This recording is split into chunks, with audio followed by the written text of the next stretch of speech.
How filthy.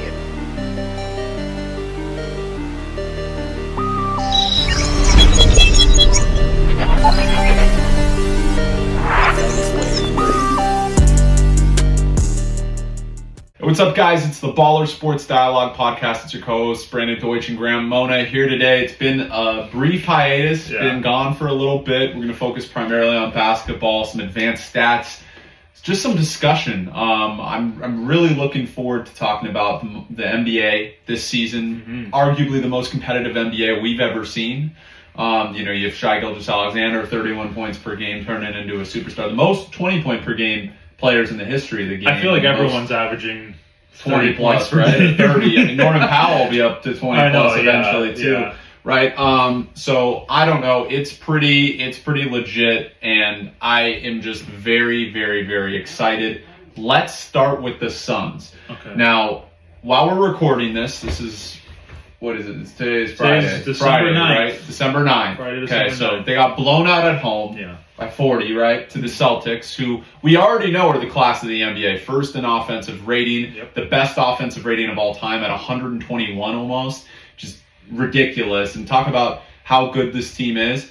Their second best player, not even their first best player, their second best player is averaging 27 plus points, 7 rebounds with a true shooting percentage of over 60%. Insane. Their second best player. Now, their first best player, Jason Tatum, who is arguably the MVP of the NBA, and we'll get into that. Man, he's taken a leap defensively. I know I wanted to talk about the Suns, but I think we got to start with the best team in the NBA, the Celtics, who steamrolled them in Phoenix. Tatum, 31 points per game, 63% true shooting percentage, playing the best defense of his career. The rebounding, the playmaking I've seen take a leap, too. I mean, this team... More efficient, too. I know, and people are always the big knock on this new Celtics team with Joe Mazzulla versus Ime Udoka. I kind of think Ime Udoka maybe wasn't a good coach. I mean, he didn't have holding him back after holding him back. Finals? I mean, it's kind of crazy. But if you just look at the metrics offensively, they barely had a top 15 offensive rating last year. Now they're first, the same team. Right now they were without great. Robert Williams. Now they were great. They were much better defensively last year. But granted, Robert Williams was playing the whole season. Who is scheduled to come back tomorrow against the Warriors? Might be. I mean, it's on his timeline, right? You never know if he'll push it. But once he comes back, this team could become unbeatable, Grant. Yeah, I mean, the Celtics, in my opinion, a lot of people before the season were like, oh, they had a slump in the finals. Is Tatum going to be... Have people figured out Jason Tatum? Because in the finals, Jaylen Brown was the better player in the finals. And people are like, Jason Tatum, washed, all this. He's 20, what is he, 25? They're both like 25. They're both. Or Tatum's 19. Well, I think we can say this. Tatum's 19. They're the best duo in the NBA. Yeah, Tatum's still 19. I waited for a second. I have to take that. He's only 19! It's so funny. Celtics fans actually had a point, though, now. Like, he's still young, and he's doing better than what we expected him coming into this year. The Celtics, we always knew, had the talent. I mean, they got Malcolm Brogdon. They had a really good supporting cast. They brought in Blake Griffin, who's not getting a lot of points, but he's that great glue guy. They just brought in a lot of pieces around what they had as the core, and a lot of people, after the Ime Udoka fallout, I don't know what scandal, I guess you could call it, people kind of wrote him off. They're like, well, they needed the coach. Joe Mazzulla's actually been a better coach, like you said. Like, absolutely. Maybe Ime Udoka was holding him back, but Joe Mazzulla, he's a guy that will let it ride out. I've seen multiple games this year where the Celtics are on a roll or they're in a slump, and he doesn't even call a timeout. He's just like, let's ride it out. Let them play. Let them figure it out on the fly. And that's what you got to do in the regular season, right? You got to figure it out on the fly. So the Celtics have been awesome.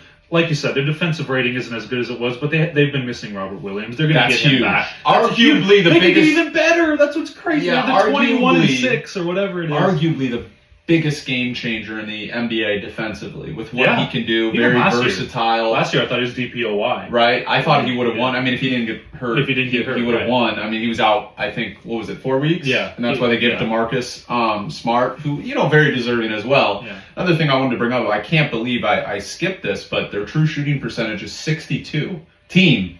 62. That's team. Crazy. EFG percentage, about 60. Their team. Effective field goal percentage. And people in the finals were saying, oh, well, this is what the Warriors said in the finals. Like, Marcus Smart, all these Al Horford, like Derek White, all these guys aren't going to shoot over 40% over a course of a series. They're doing it over a course of a season now. Yeah, I mean we're almost a third into the season, and this team is looking like it cannot be stopped in the playoff series. Obviously, the Bucks will still be a problem in the playoffs. We know that. We know the Cavaliers have been playing great, but Boston's defensive rating will improve when Robert Williams comes back, and they will become, and I wouldn't say arguably unbeatable, but this could be the best team we've seen since the Kevin Durant Warriors. And it's not even like this year. They're set up for the future. Like, they have Tatum and Brown for the future. They have Robert Williams for the future. They have a lot of the core pieces, except for probably Derek White, but still, you look at their roster, it's like, yeah, this year they're going to be great, but even if they lose again this year, they're set up for years of success. Absolutely. It's crazy. Thank you, Magic, for being enamored with Lonzo Ball. Although at the time, Lonzo was a really great prospect. Yeah, and I still like Lonzo. I mean, he's still good if he's healthy, but I mean, that was just... I don't know. Magic is like, I see a lot of myself in Lonzo, and maybe he's right, but, I mean, Kobe was also tweeting, how didn't we take Jason Tatum, right? Well, that was Kobe's guy. That was Kobe's guy.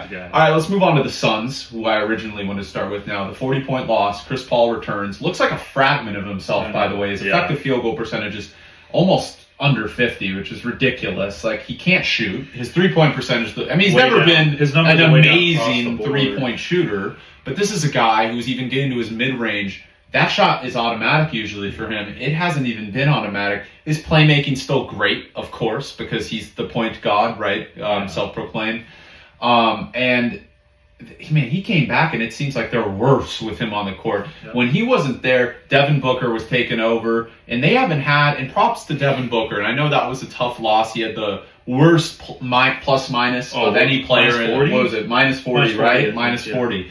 But man, what he's done and what Mikal Bridges has done, obviously people who watch basketball understand how amazing he is defensively, what a game changer he is. Arguably the best perimeter defender in the NBA, although OG and slasher. Yeah, three-point shooter. I mean, Mikal Bridges' impact cannot be underestimated. He's 45% from three almost, which is crazy too. 45% from three, with the absence of Cam Johnson as well. Exactly, and that's what I was going to bring up. No Cam Johnson, who's your fourth best player, right? Or fifth best player, I guess, right? He was looking like their second or third, and then until he got hurt. Exactly, and then great. DeAndre Ayton, better than people expected, had a slow start, and all of a sudden putting up 25 points, 10 rebound games. He's been dominating lately. Playing, I still want to see a leap in Ayton's interior defense. Yeah. Like, will we ever see that block per game? Maybe will he ever average one? Maybe he's just not that guy. Like, maybe he's not a guy that can be. He's a great offensive player, but he's not the guy that'll be a stopper. And look, by no means is he abysmal defensively. I mean, obviously, blocks and statistics. Not blocks. What am I saying? That was a Freudian slip. Blocks and steals are not indicative of you being a great defender, right? LaMelo Ball gets like 3 steals a game when he plays, and by no means could fall into your hands and you'll get exactly, and especially if you're a point guard. But I mean, he's a center. Blocks, you want to see some blocks, right? Yeah. But there's a ton of guys who aren't getting that and still impacting the game at a high level. Yeah. At least he's not Vucevic level. I mean, Vucevic might be the worst interior defender in the league for the center position. Future Laker? Oh man, no, he's not. Hopefully not. But look, the Suns still one of the 4 teams top 10 in both offensive and defensive rating. Their team EFG and true shooting percentage are also top 10. Booker seems to be. I mean, ever since, the news broke, which we will refrain from talking about, may or not be true. Scandalous news. Scandalous rumors. Well, that was about Chris Paul. That was good. Yeah. The breakup, he's been out. Yeah. I mean, that sounds so reality show. But look, he's show. Averaging 36 points per game since the supposed breakup. Right. Whether or not that has cleared his mind. I mean, it seems evident it's cleared his mind. So and he's funny. Able to, right? Tom Brady, like all these guys are just they're playing. They're balling now. I mean, and I'm not saying it's directly correlated to that. Like, correlation does not always it's not always causation, right? Or causation and correlation, whatever that scientific term we learned in school is. But look, Booker, man, he's been great. I was a guy who always thought Booker was a bit overrated. Just in the playoffs, I saw a lot of misses by his part, especially last season. But this year, man, the efficiency, the playmaking, his playmaking gets better every single season. We've been talking about Jason Tatum. Booker has had, especially when Chris Paul is out, his assists per game go up. His defense has gotten better. By no means is he an elite defender, but he's trying. And it seems like, as much as the NBA and fans hate this team and, they act like they won a championship that I was joking with, it's true. Like, I'm not particularly fond of the Suns. At the same time, it seems like Booker really wants to prove something this year. Well, I mean, the Suns, for me, coming off of a huge disappointment in Game 7, we all kind of tempered our expectations, much like we did with the Celtics. When you lose in a fashion at the end of the season like both of these teams did, you kind of have to temper your expectations. But the Suns, I always thought they wouldn't regress that much. I mean, they still have Devin Booker. They still have Chris Paul. They did. I mean, my question for them has always been the backup point guard spot. Because after Chris Paul, Cam Payne hasn't been good this year. And I'm reading something now. I saw Josh Okogie play against the Celtics. We saw that the Celtics blew them out. Josh Okogie had 28 points in that game. Josh Okogie's always on 7 of 13 shooting, 4 of 6. He was a plus 13 and the highest scorer of the game in that game. Yeah, which is crazy. Like, he was the highest scorer over Tatum and Brown. That's Josh Okogie. But he's always been pretty good. I mean, in Minnesota, they didn't even play him, and he was an elite defender. He's always been a good defender, but just not as good of a shooter. Yeah. If he can, not like that, but if he can play consistent minutes, I think that's a pretty good find for them. Josh Okogie was in the Clippers system for a while, and they never brought him up. I didn't understand why when they needed a backup point guard. Now Josh Okogie can kind of, if he takes Cam Payne's role and plays not even like this, but half of this. Reverts to the mean, even gets like maybe 10 a game. Pretty good for the Suns. 40%. You get Cam Johnson back later in the season around DeAndre Ayton. That bench kind of shores itself up a little bit. Yeah, so and I think it's not panic for the Suns where it's like, oh my God, we got blown out by the best team. It's kind of like, get Cam Johnson back, see where this guy goes, kind of figure it out. And I still think they'll be a top. And as stats guys, we can't count out the Suns. The stats point to them every year. Yes. They've got great stats, but there's something about them choking. I really just don't trust them. And we're advanced stats people, but there's something beyond stats. They can only account for so much. There's a lot of spiritual stuff around basketball. Right, so it's like, dude, I can just see Luka going in a first round series. If the Mavericks get into the playoffs, they beat them in the past week as well. Kill them, and they dominated them last week, right? Yeah. So for me, I just don't have them in my top 4, and we'll get into my top 4 teams in each conference in a second. I wanted to go to the Kings, right? Okay.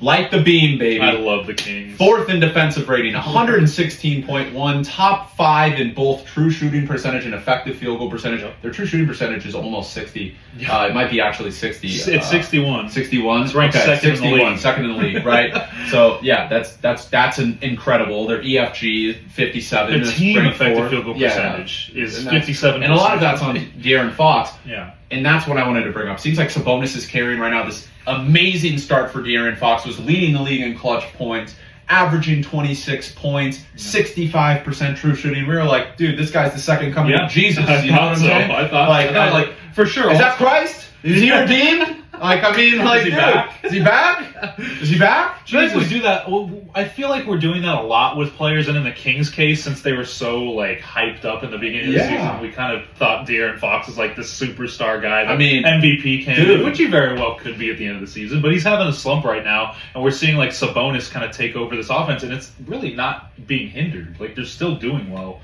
as with Sabonis. I mean, it's not as well as it was in the first couple weeks, but they really need Fox.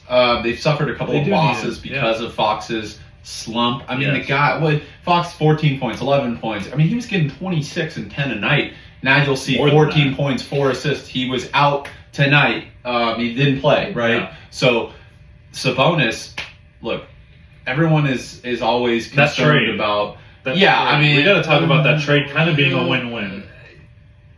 Halliburton for Sabonis. Yes, because if Fox continues his breakout, I see why they did it. Couldn't the Pacers have taken De'Aaron Fox? I know, I said that the whole time. I mean, Tyrese Halliburton's like an advanced statistic. It was the Pacers, it was the Kings. The Kings probably said, we want to get rid of Halliburton and keep Fox, which is, in my opinion, was the wrong decision. Still to this day. Fox is great, but Halliburton's there's only one point guard I would take to build around over Halliburton. That's Ja Morant, right? Yeah. Because I consider Luka a basketball player, right? Yeah. But look, Halliburton's insane. We'll get to that. De'Aaron Fox, I do think he'll revert to the mean. He'll play a little better. Yeah. But Sabonis, a lot of people were saying you cannot win games with a non-defensive center. But what he does offensively, I mean, the It makes shades up of for Arvidas, his father. Yes. And man, Bill Walton, there's some Bill Walton in his game. Sabonis is nuts this year. One of the more underappreciated offensive players in the league. Yeah. I mean, he's an elite rebounder if you consider that defense.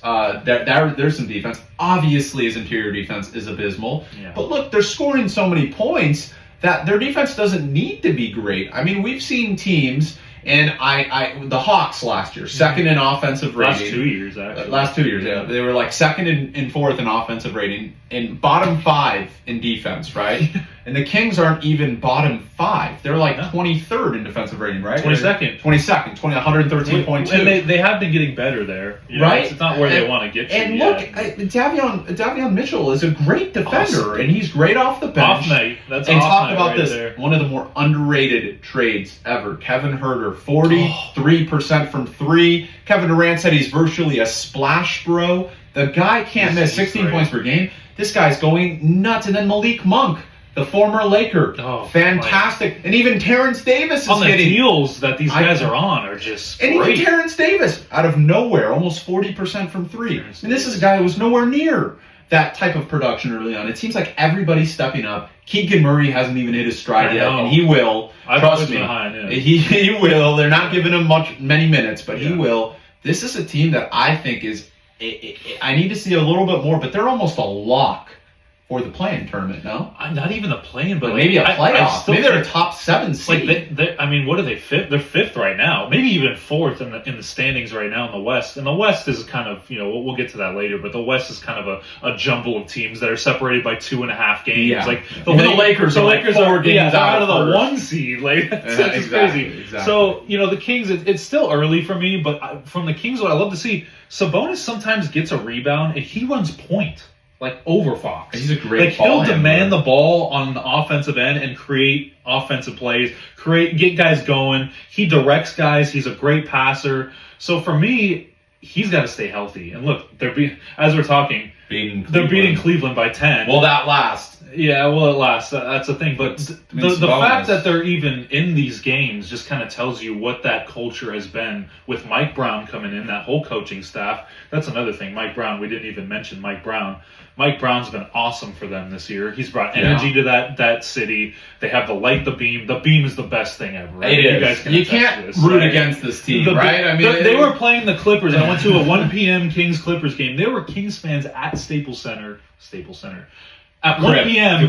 chanting "Light the Beam" at a Clipper game, and I was rooting for them. I was like, I'm a Clipper fan. I was rooting for the Kings to do well. You can't not like Keegan Murray at 24. Like he has the ability to do that, and he hasn't even had that yet. Right? That's the thing. Like Keegan Murray hasn't gotten going yet. Even Davion Mitchell's improved in his offensive game as well, which is good to see. So for me, the Kings' late playoff spot, maybe 7-8 seed in the play-in. I don't think they'll be a 9-10. I really think they'll be better. Look, if their offense continues to be top 5, they will at least be a top 7 seed. Especially with the downfall of the Timberwolves, which I want to get into. Yes. Man, we were first on that. Go back, listen to the BSD tapes. You have to go back. I mean, we knew right when that trade was happening. I said, with Oliver, we were here with Oliver. And we were like, yo, are the Timberwolves smoking? Like, what are they smoking? What are they on? Because like, I don't know if they even have an advanced stats department or just basketball personnel. Look how they traded their best perimeter defender, arguably, in Jared Vanderbilt. That was okay.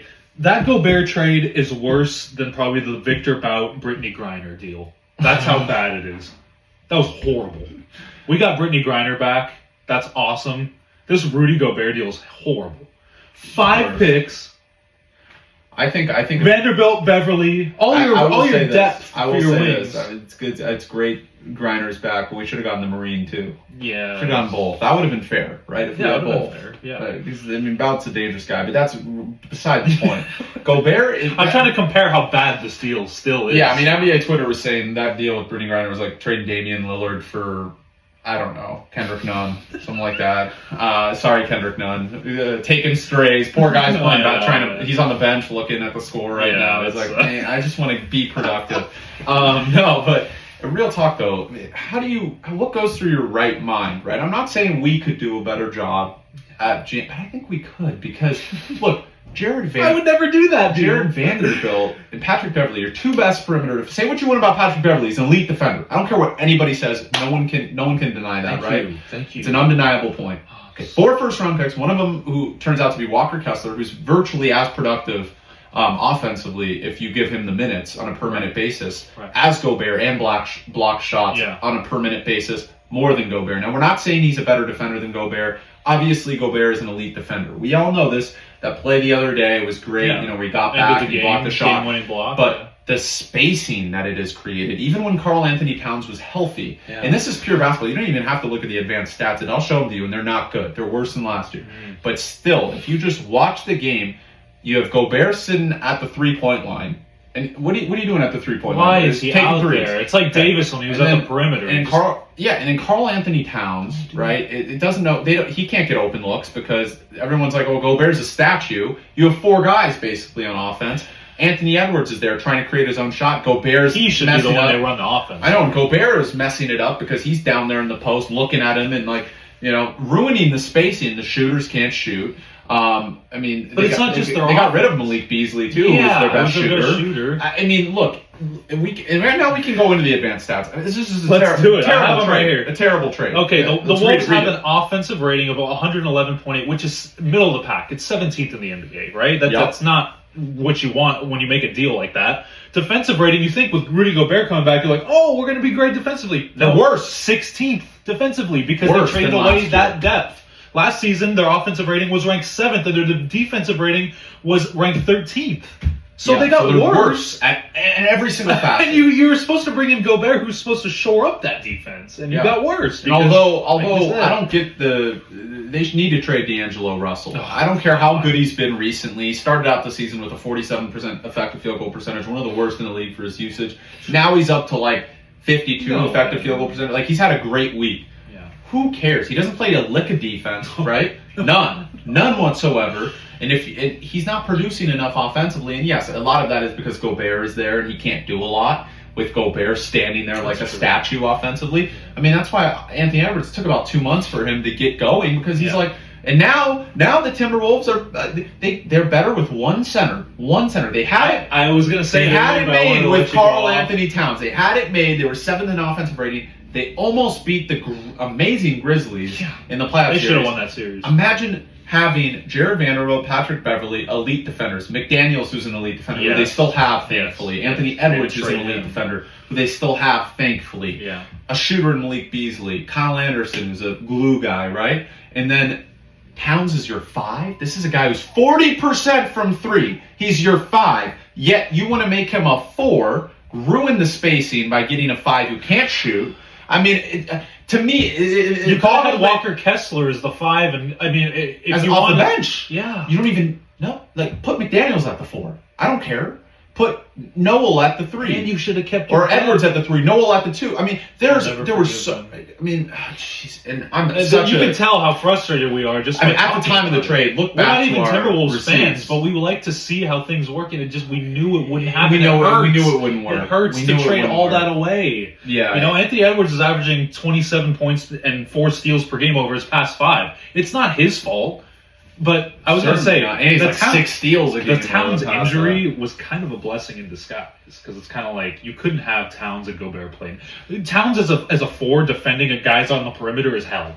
I'm sorry, it's hell. But it's also like now you can have... Because Vanderbilt was that guy. Now Towns has to guard who Vanderbilt guards. I mean, and Vanderbilt is a lockdown defender. Right. So it's like, for me, those guys, like, I would trade both first... Like, this is how much I love Jared Vanderbilt. I would trade at least 1 first-round pick of the Lakers, unprotected, for Vanderbilt specifically. Oh, yeah. Maybe even 2 if you give me Beasley and Clarkson. Like, that's how crazy... I am about Jared Vanderbilt and what he brings to the table. An underrated passer, an elite rebounder, an elite defender, and can create his own shot at times. I mean, it made no sense to me. Let's move on. They're a mess. We know they're not going anywhere. They could get it together, but even if they play a team in the playoffs, they're getting drilled in the first round. They're getting drilled in the first round. All right, let's talk about the Clippers. Clippers concerned following loss to the Magic, loss to the Heat. Paul George looked great. This is a 2-game losing streak. I know it was a back-to-back. The loss to the Magic really stung because they had that game won. They were up, 30? Or 20? No, they were up 17? 17. They were up by 17. And the offense is atrocious, healthy or not. 28th in offensive rating. Their offense is so bad. I mean, I don't know. Ty Lue it has to be a terrorist at this point. I mean, this guy, he stands there on the sideline. I mean, we have the stats here. They're 28th ranked offensive rating at 108.9, but their defense is 5th in the NBA. It was up to 2nd a couple weeks ago. Kawhi does not look like himself. I don't know if he'll ever look like himself. Paul George has been inconsistent. He had a great game last game. They still lost, but he had a great game. He hasn't looked that great since returning from his injury. Reggie Jackson has been borderline atrocious. Like, he's been so bad. I think he was like 2 of 11 last game. Or 4 of something. He got you minus 14 fantasy points the other day. How's that even happen? He was absolutely terrible. Norman Powell, of course, on cue, he has a great game and then gets hurt. Typical Clippers stuff.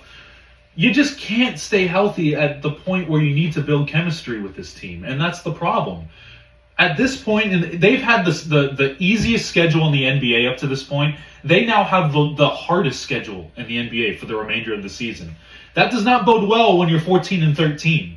You should at least be 20-8 or something like that right now. They've lost a lot of close games. They don't know who the ball's going to at the end of the game. John Wall hasn't been as good as we thought he was going to be. John Wall's turning the ball over a lot. He's shooting horribly. He's shooting under 30% from 3. Why he's even shooting threes beyond me. Why he's shooting threes is beyond me, and then he gets at people on Twitter. I don't understand that. Look, I like Ty Lue because of the grit he instills in his players. Yeah. Grit and grind, defense, elite defensive team, by the way. They're still top 5 in defensive rating.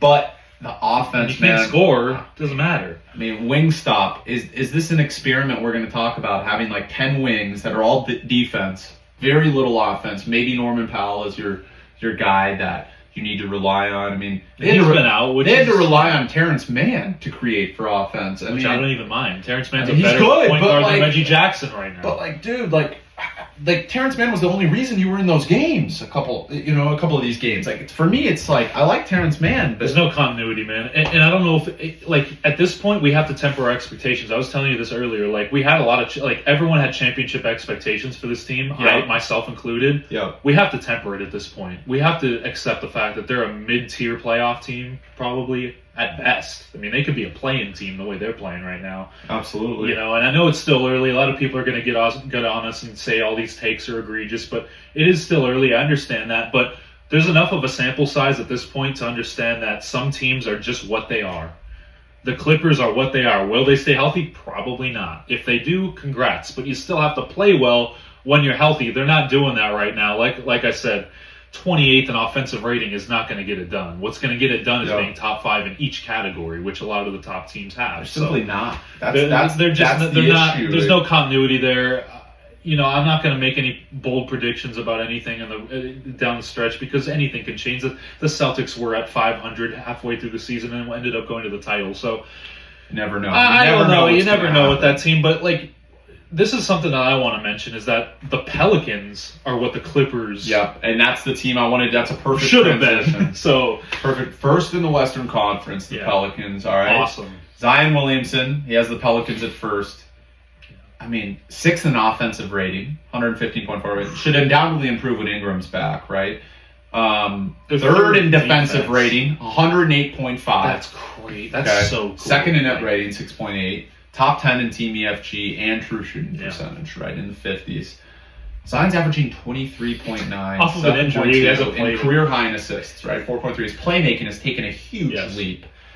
So, over 60% true shooting percentage. Trey Murphy, oh my gosh. I can't say enough about Trey Murphy. 42% from 3. Right, 65% true shooting percentage. I mean, and this is, look, I hope his minutes don't take a toll when Ingram comes back because I think he needs to be your 3-and-D guy. He's taken an improvement. He's like the Mattel Bridges of that team. And he's getting a lot of minutes because Herb Jones has been hurt, Brandon Ingram's been hurt, and man, he's been a godsend for them. Yeah. He really has. Jose Alvarado with a 38-point masterclass the other night. He's been hurt as well. CJ McCollum's shooting 48% true shooting, which is effective field goal percentage. Oh, okay. Excuse me. But yeah, I mean, that would be bad if he was. Yeah. It should be a little higher. I was going to be like, okay. I mean, it's not that much higher. It's like 50%. But still, you look at all the pieces that they have, the depth that they have.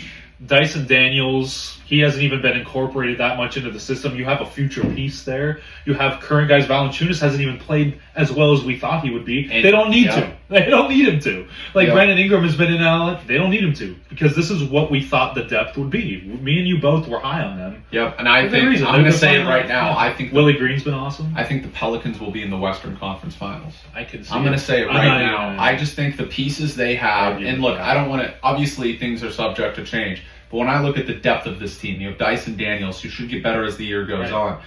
Herb Jones, right? Herb Jones hasn't Larry even played Nance, that much. I mean, Larry Nance hasn't even played that much. Valanciunas, Zion, Najee Marshall has even played. C.J. McCollum, Devontae Graham, Najee Marshall, Trey Murphy. I mean, this is a team that is built for a run. Yeah. We talk about the deepest team in the league. A lot of times I attribute it to either Memphis or New Orleans. One of them's going to the West Finals. Yeah. And maybe both of them go to the West Finals, although the Warriors are, I mean, they've been up and down, but they're going to be tough to beat. We know what the Warriors are going to be in the playoffs. We know what the Clippers just get in and you'll be We know the Clippers will be tough regardless. I know you say right now, maybe not, but I mean, they have the roster to at least be a tough out if they make the playoffs, right? You never know if Dallas or Denver I still believe in Dallas. Great. I believe in Denver too. Yes. Both of them. Yes. Absolutely. Before I give you my top four, I'll give you my top four teams right now in the Western Conference. Okay. New Orleans Pelicans, Memphis Grizzlies, Denver Nuggets. Suns. At this point, maybe. I'm going to say Dallas. Now, this is crazy because they're virtually 500, but what I've seen is these are teams I would take in a playoff series. I would take Dallas before Phoenix in a playoff series right now. And I would take Denver over both the Warriors and the right now. Now, look, of course, the Warriors are going to become the product. We've seen their offensive ratings are talking right now. We're talking right now, like based what I would see. And the frauds of the conference, in my opinion, I know you like the Trailblazers, but the Trailblazers and the Jazz, both of those teams will probably be, maybe the Trailblazers get in the play-in, maybe the Jazz get in the play-in. Neither of those teams will be a top 7 seed by the time we get to even February. Am I wrong here? No, you're not, because if you look at the rest of the crop, right? You have the Kings, who are doing well, who is a 5 seed right now. They're already ahead of them, right? You have the Clippers, who you didn't even mention, which is fine. And I'm just saying, the guys outside of that, where do you see that team fit? Where do you see the Blazers and the Jazz fitting in? I don't see them fitting in. Yeah. Like, I see the Lakers over those teams, in my opinion. I don't know. Lakers look pretty bad offensively. I'm just saying, you know, my 4 is almost exactly the same as you have. Not Dallas. I have Golden State.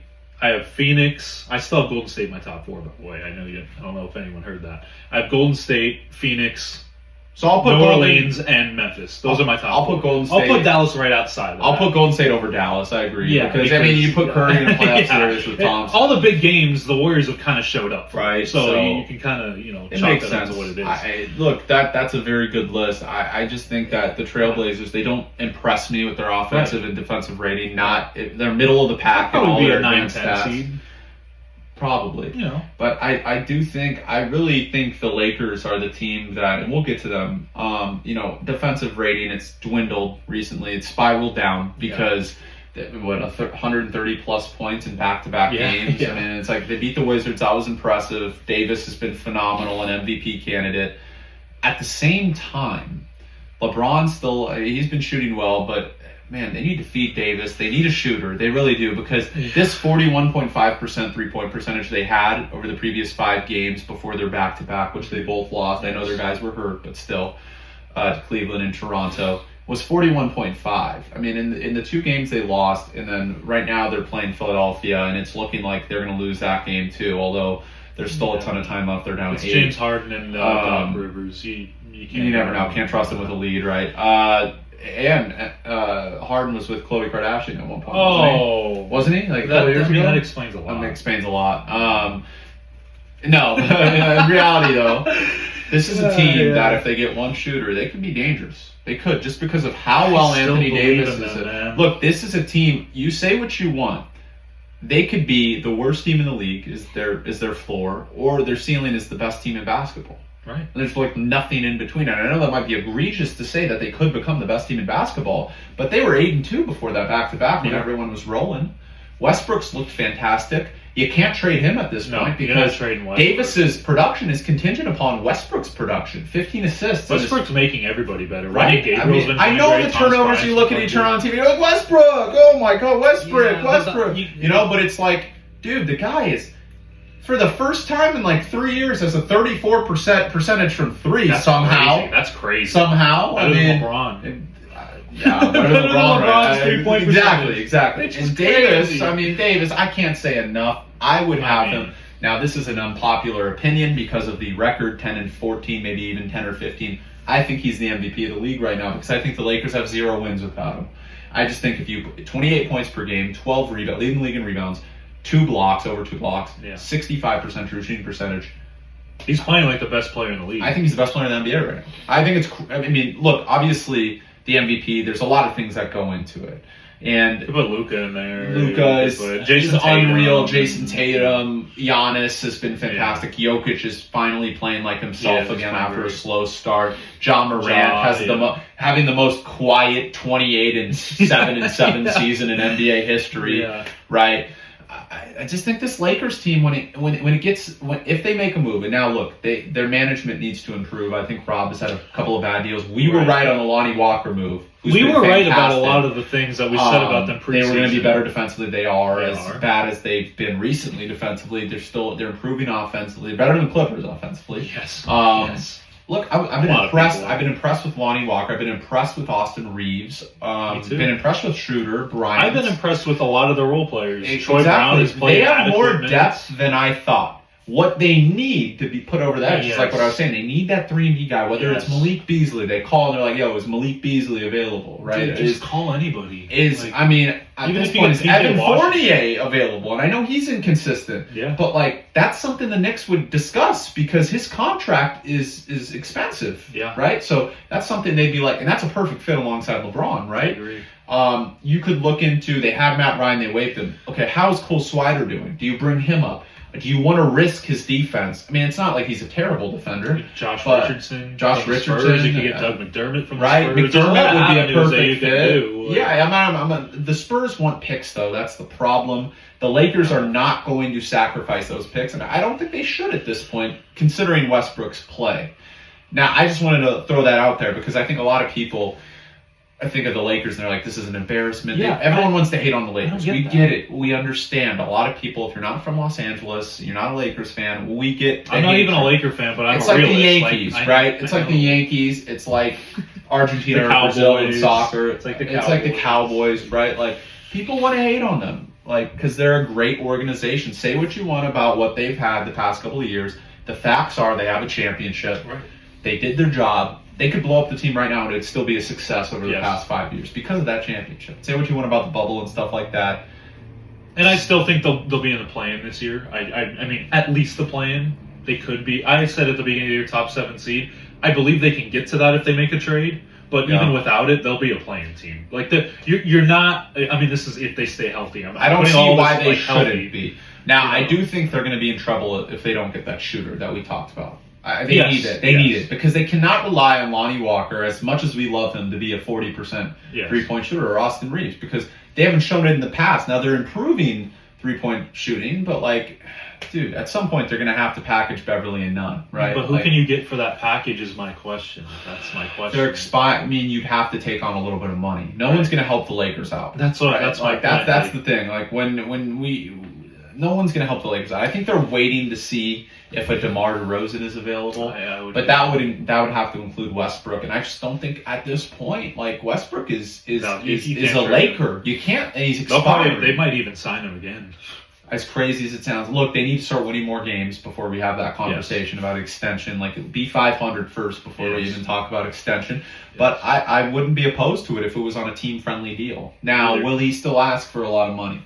That's something you got to see. But who's going to give it to him, right? Because defensively, he's still not great. Although he's improved this year defensively. Offensively, he's still a great playmaker. No jumper, so that's concerning. Yeah. I wanted to go back to Memphis, though. Yes, let's get back to Jaren Jackson Jr. returns. Kind of going under the radar. Their defensive rate, 0.5 games back of first, by the way. Yeah. Defensive rating immediately skyrockets with Jaren Jackson Jr. 3 blocks a game. Talk about Robert Williams III. Jaren Jackson Jr. is one of those game-changer defenders. 19 points per game almost. close to 40% from three, 62% true shooting percentage. I mean, this is a guy, Jaren Jackson, who returned fantastic. Bane, Jackson, and Jaren Jackson Jr. and Morant haven't been on the court at the same time. I'm excited. And they're 0.5 games back. Now, what did I say last year, Grant? I said I thought Memphis might get to the finals if we could get past the Warriors. I thought, but I said we were saying the following year they're going to win the championship. Like, it's possible. They have it's possible. Now look, the team effective field goal percentage and true shooting percentage aren't great. They turn the ball over a lot. Their rebounding's elite because of Adams and Jackson.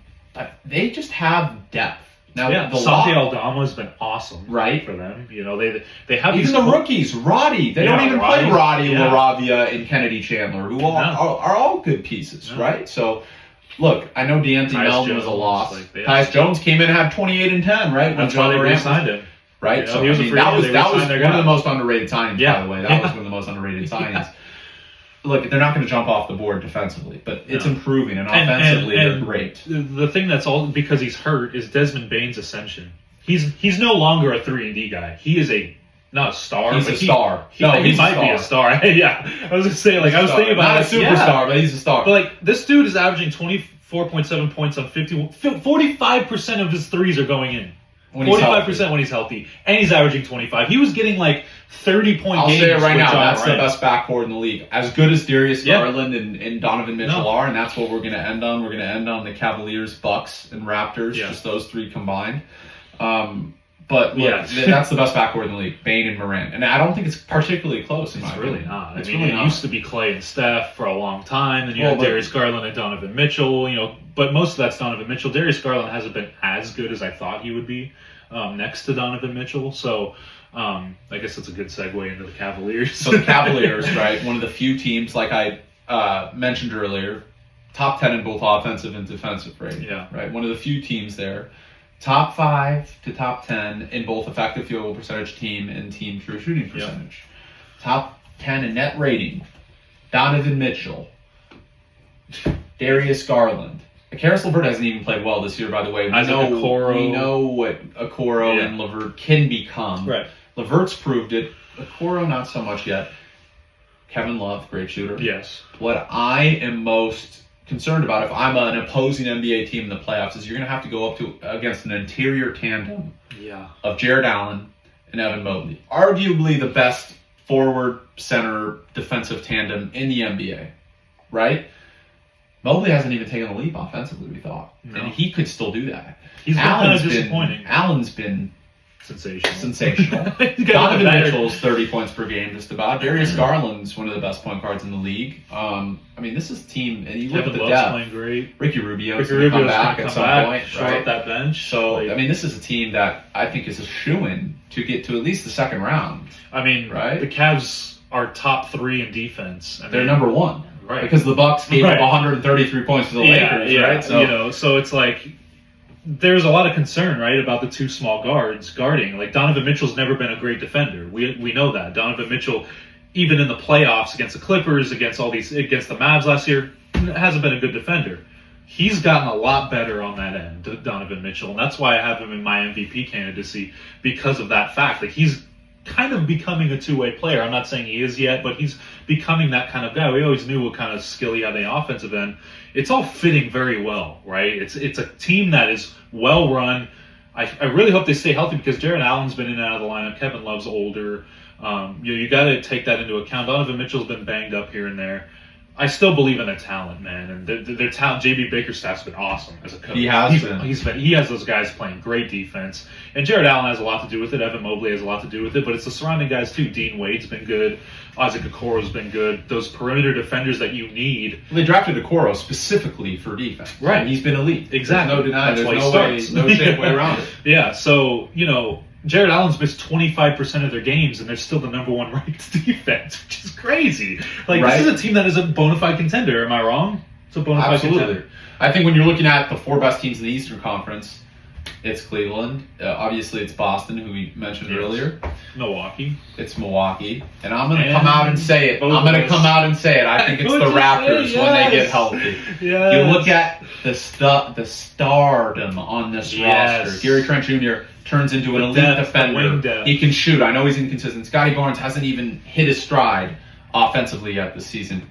Fred VanVleet hasn't even hit his stride offensively this season. Right. Pascal Siakam, superstar, right? Almost. I think he is. Superstar. OG Anunoby, best defender in the league, and now is taking a leap DPOY. offensively, right? 19 points per game.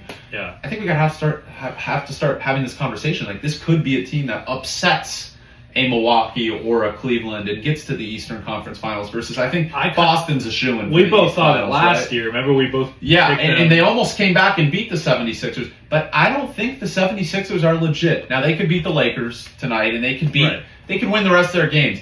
I am never trusting Doc Rivers and James Harden in a playoff series. I'm just not. I would take the Raptors every single day of the week over them because the Raptors are an elite defense and somehow are top 10 in offensive rating with none of those guys doing, or top 15, without any of those guys doing anything. Yeah. Right?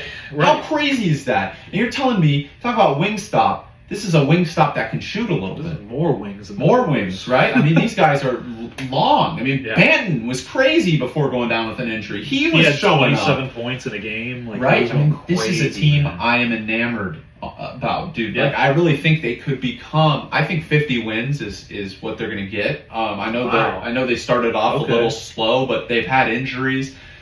I mean, they just dominated the Lakers. I know the Lakers didn't have Davis and LeBron, but they really shut down Lonnie Walker, who's been great this year. They shut down Westbrook at least a little bit, who's been great for the most part. And they have the ability to do that to every team. Like, it's not just the Lakers because the Lakers have guys out. They can put longer defenders on any team. Any team. You're going to stop James Harden. I think, You're going to stop James Harden.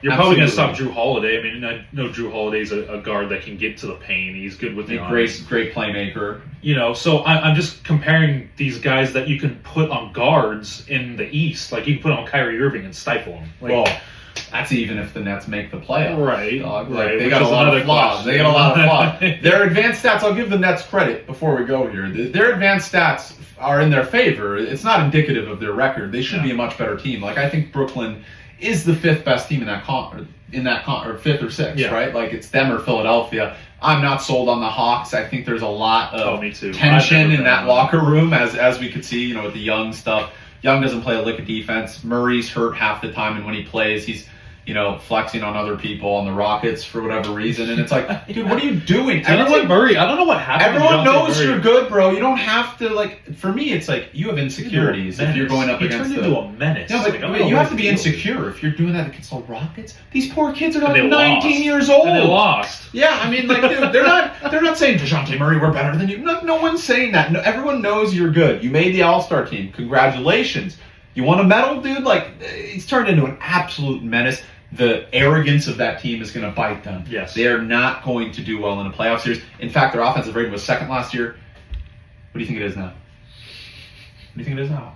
Last time I checked, it was 17th or 18th. They're probably middle of the pack. I mean, Young has an EFG percentage of 47. He's not doing well off the ball. He's not playing well off the ball. An abysmal shooter this year. Pull-up shooting, not good. Now, his playmaking's elite. We all know that Capella fits in perfectly with him. DeJounte Murray was a great trade. They've been trying to trade John Collins for 3 years, and it's never going to happen. Poor John Collins. I can't believe it. Showing up to Imagine showing up to work every day, and you're like, am I going to get traded today? Am I going to get fired today? Every year. Dude, him and Miles Turner are the goats of trade rumors. Every team. Talk about the Pacers. I mean, they could get to the point where Miles Turner and you don't have to trade him. I mean, Halliburton. I don't think they should. I really don't think I know we'd say we'd end on the Cavs, but I just wanted to bring up someone Halliburton. First All-Star appearance is a lock in my opinion. 19.4 points per game, 11 assists, leads the league, 1.9 steals, true shooting percentage of almost 60, only 2.7 turnovers. That's per what game. I like the most. Now that is the prototypical He's awesome. guy you want. Like, people are saying, "Oh, Chris Paul." This is early in his career. I think he could be Chris Paul plus. He just passed Chris Paul for the most games without a turnover straight. I think he can become better than without a turnover. I mean, his ceiling is really, you can't put a ceiling on him because I think this is something we've never seen. Chris Paul never He's had more athletic than Chris Paul. He never had he was an elite defender. He never had the shooting Halliburton did. Never could he shoot threes the way Halliburton can. And Halliburton is a weird jumper. It looks like, I don't know how. I don't know how it does, but it goes in. He looks. It goes awesome in. It goes in. I mean, I can't say enough about this kid. I mean, he has the Pacers. Steve Carlisle. A lock for the play-in. Rick Carlisle has to be the coach of the year. I mean, the Pacers are a lock right now. Are a lock for the play-in. At least very they're playing. They're playing. So why would they trade Miles Turner? I mean, their owner is in his late 80s. He probably wants to see him do well. Yeah, he's never been a guy that tanks. He's never been a guy that tanks. Right? Like, they're not going to tank. Everyone's like, yeah, and Benedict Mathurin, in my opinion, the rookie of the year over Paulo so far. It might be a hot take, but I just think his consistency on a nightly basis, like sometimes Paulo will go like 10 points, 4 rebounds, 4 assists, 4 for 18 from the floor. Right, yeah. Right? Like, Mathurin every night is like 17 I mean, I know he has some nights where he has 8 points, but 17 points and like 4 out of 5 from 3 and plays better defense than we thought. I mean, Mathurin isn't a bad defender. No. We thought going into the draft, like, okay, this guy's all offense. Yeah. Man, he's playing some good defense, and Hield's playing better defense. We never thought Hield would be mentioned defensively. No. Man, he's playing better. I don't know what got into those guys. This is a good team. The Pacers, I mean, there's a reason they're the 5 seed. Like, they came back in that big game against the Lakers. They had a few hiccups before that, but they came back in that game, and that kind of, it didn't shot put them, but it gave them a confidence like, hey, we can hang with the big guys. And Benedict Mathurin, he made that quote before the season that LeBron's gonna have to prove to me that he's better than me. I mean, at this point, Mathurin's been a little bit better than him. Just great. Better than him. Maybe comparable. You know what I mean, but we know what I mean. Yeah, but certainly been more efficient. Isaiah Jackson's been awesome. I mean, Miles Turner's looked great when he's healthy in there. He's had some inconsistencies on the offensive end, but he's a great defender too. I mean, he's almost 3 blocks per game, right? So the Pacers, to me, if they can keep, and the thing is, all these guys are young. It's not like they have any vets that are like, oh, we can get off of him or he's slowing us down. No, these guys are all young, except for maybe Miles Turner. He's probably the most tenured guy on that team, which is crazy. Yeah. And I think they should keep him. I really do. If you don't get an amazing number, you should keep him. I'm with you. Keep Buddy Hield. Try to go for it. The East isn't open like the West is. No, you but it would be great to get Halliburton to get playoffs. Yeah, exactly. It would be great long term for the backcourt of Mathurin and Halliburton to have a playoff series like it was for Memphis last year. No one expected Memphis to, except us. Like they almost beat the Warriors. They could have beat the Warriors. Right? Now they have experience, and no one is talking about that team. Same thing with the Pelicans. Now they have experience. No one's talking about that team. You're telling me the Pelicans aren't going to beat the Suns in the playoff series if they play again? Yeah, they would. Absolutely, they would. Could have beat them last year. Absolutely. I mean, as good as the Suns are and as much depth as they are going to have when they get back that we talked about, a testament to Monty Williams, who's done a great job. I mean, the West is wide open virtually right now. It's too early to really make for everybody, except for maybe the Rockets and. Well, we know the Spurs, the Thunder, maybe the Spurs, Thunder. I mean, by the way, Shai Gilgeous-Alexander, top 10 player. Right now. 31 points per game, 6 assists, 60% true shooting percentage, single-handed, and that's the worst roster in the league besides him. Josh Giddey's been abysmal. Efficient. Good. I thought he would take a lead. 48% effective field goal percentage hasn't been good. I mean, I know he impacts the game in different ways. Besides Lou Dort and Shai Gilgeous-Alexander and Jalen Williams, Poku's the kind of taken. No, but Jalen Williams is an elite. He's good. That guy. I mean, talk about a sneak. All first team rookie, like that's a guy who's gonna. I was high on him before the draft. I said he was a steal of the draft. Yeah. One of them. I mean, Trey Mann. Okay, besides those 4 guys, no one fears the bench unit of Darius Bazley and Kenrich Williams. As much as I love those guys and Jeremiah Robinson. No, they're not competitive. That's the worst roster in the league besides Shai Gilgeous-Alexander. And he's won them 11 games, right? Have they won 10 or 11? I don't know. I think they've won 11. Still 10? Still 11? No, I think it's 11. Is it 11? Yeah. They were 10 and 13 last I saw. I think they won last night. Let me just check here. But yeah, I mean, with the Thunder, they're a year away still. They're not going to be a team that I still think they're a year away. They're going to get Chet back next year. And that's going to be huge. And they're probably going to get a good pick this year. Imagine if they got Wembanyama and paired him with Chet. The NBA would have to within 4 years. They're 11 and 14. So 11 wins. Yeah. That's impressive. That's really not bad. That's impressive. I mean, I'm looking at their last 3 games. They beat the Timberwolves, they beat the Hawks, and they lost to the Grizzlies because the Grizzlies are insane. That's impressive. That's pretty good. That's impressive. And they're in every game. Right, exactly. So, look, that's a team that it's not going to get any easier. Everyone's talking about the Lakers window. Like, try and win this year. Because the teams are only going to get better in the Western Conference, right? So I'll leave it with that. This has been the Baller Sports Dialogue podcast. We are back. Best pod I think we've done in a long time. Love this pod. Follow us on TikTok, on Instagram, Baller Sports Dialogue. We'll be coming out with some content, YouTube, all of that stuff. Love all you guys. Yes. Peace. We'll see you next time. Please.